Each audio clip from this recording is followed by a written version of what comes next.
Get ready, guys. The Emperor's about to join. Is he muted? Sir, I think you're muted. When is the enemy supposed to join the internet call? Cutting in and out 9 a.m. Central Time. Why do we even bother doing battles over Zoom? This video was sponsored by NordVPN. The Vikings have a habit of showing up in places where you wouldn't expect them. Italy? Check. America? Check. The Super Bowl? Check. Your mom's house? Check. Heck, they even formed the core of the famous Varangian Guard, the personal bodyguard of the Byzantine Emperor. To find out how the Vikings ended up running security for the Byzantines though, we have to back it up a little. The Vikings were not a monolithic group. The Norwegians settled Iceland, the Danes pillaged France, and they both took turns curb-stomping England. The Swedish Vikings, on the other hand, were in a totally separate boat. Or actually, many separate boats.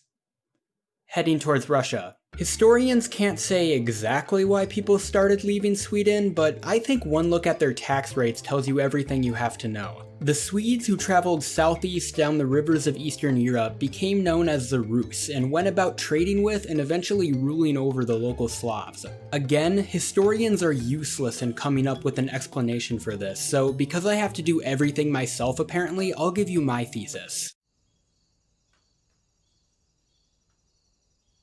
What have you got for sale today, Bjorn? Oh, just this. Is that an Adidas vodka bottle? Oh man, I would stand in line for one of those. But I don't ask that you stand. I only require that you kneel. So, when do the Byzantines come into this? Well, the Rus still hadn't completely kicked their old raiding habit, and Constantinople, the richest city in Europe, was conveniently close to their southern border. Thus, in 860 AD, 200 longships pulled up to the Byzantine capital, were promptly defeated, and then sunk in a storm. Better luck next time.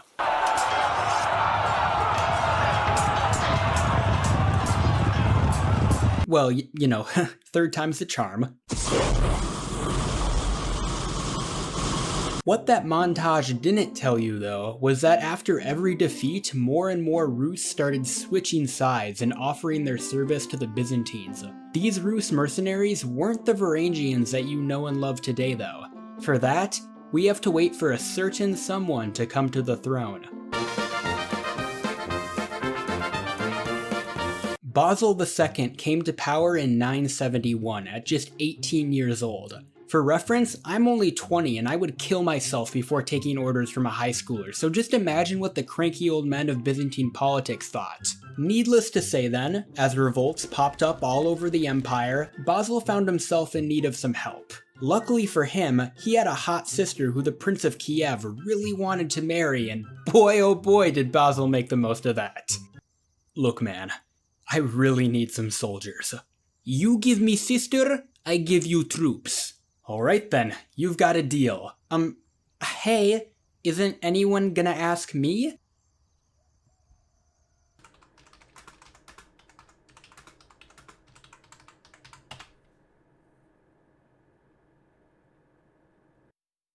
No. And so it was that Basil's sister went to live in Russia and 6,000 bearded barbarians replaced her in Constantinople. Now, I should mention that the 6,000 warriors the Prince of Kiev sent were like fresh off the boat from Scandinavia. Most of them probably spoke Norse and worshipped Thor and stuff, and many of them were definitely handy with an axe. When these Norse warriors made their premiere in the final battle of the rebellion, the rebel leader literally just had a stroke and died.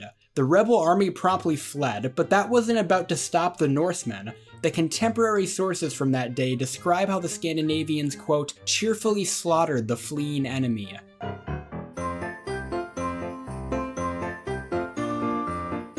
It's said that Basil's heart grew 3 sizes that day. He now knew who he wanted to spend the rest of his life with. Bloodthirsty savages who only spoke Norse. In fact, it was the very foreignness of the Norse that made them the perfect bodyguards. Since Greeks tended not to be 6'3" gingers, you didn't exactly need to be Einstein to figure out that these dudes didn't belong in Constantinople. The only way that their presence would ever be tolerated was if the emperor forced people to. This meant that if any Norsemen failed to be absolutely loyal to the emperor, they could just be cut off from his patronage and torn apart by racist Greeks. Sinister as it sounds, this was actually a pretty good deal for the Norse too, because in order to be extra sure about their loyalty, the emperor paid them. A lot. And thus, the Varangian Guard was born.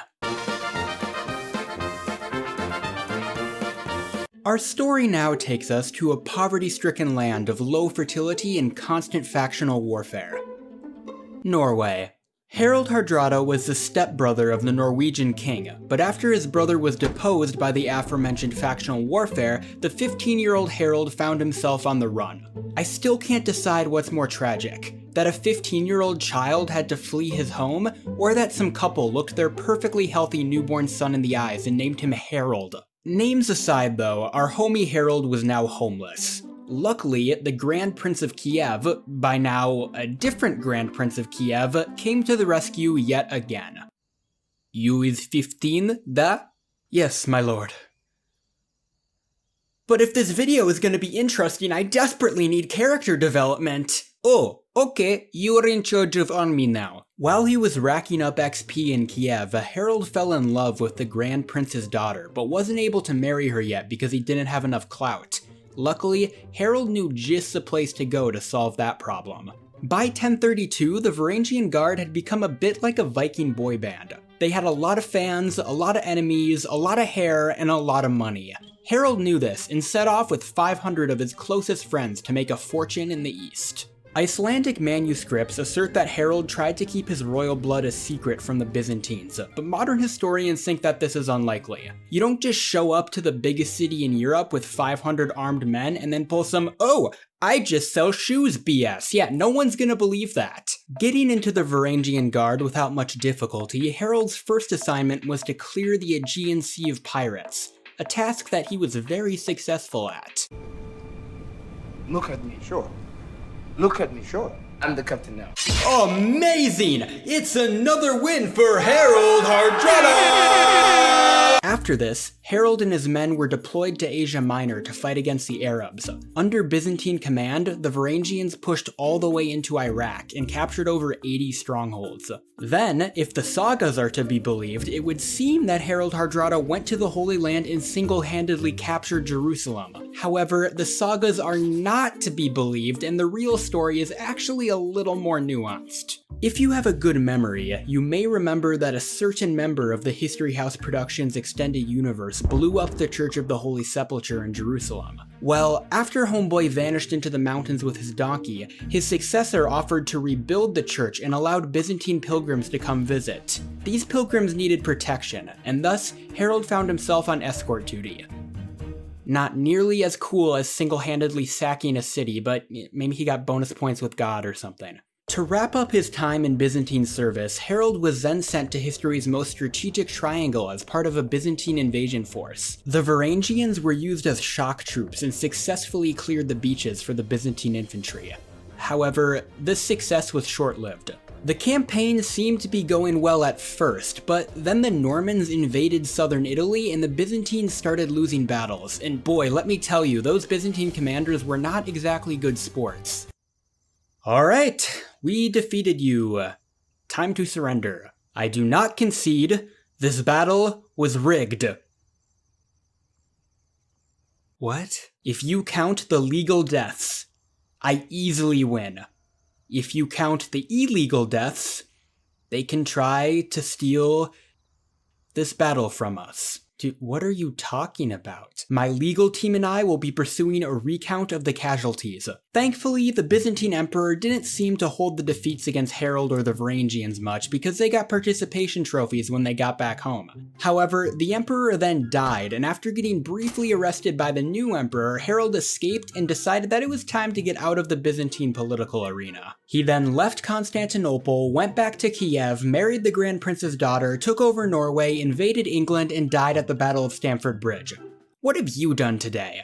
Well, with today's sponsor, something you can do today is not get hacked. I think that we can all agree that getting your data boot-ganged by some hacker in a black hoodie is no bueno. Luckily, NordVPN makes sure that this won't happen. Plus, it has a bunch of other cool features. For example, Netflix has way more history documentaries available in Britain than in the United States. This would normally be a huge bummer for Americans like me, but with NordVPN I can change the location of my IP address and become British without having to eat nasty food and stand in the rain all day. By switching my IP location to one of NordVPN's over 5,500 servers, I can then access all of the Netflix documentaries that are only available in Britain. Pretty awesome if I do say so myself. Or, now that I'm British, I guess I should maybe say that it's bloody brilliant! Plus, NordVPN recently rolled out NordLynx, which besides sounding cool, makes NordVPN way faster than other VPN providers. Finally, NordVPN has a deal going on right now where you can pick it up for 68% off, so just $3.71 a month. Plus, with every purchase of a 2-year plan, you'll get an extra 4 months completely free. They also have a 30-day money-back guarantee, so you can always return it if you don't like it. By using my link in the description, you can try NordVPN for yourself. And by using the promo code historyhouse, you can get an additional month completely free. You'll also be helping my channel out, so that's pretty cool.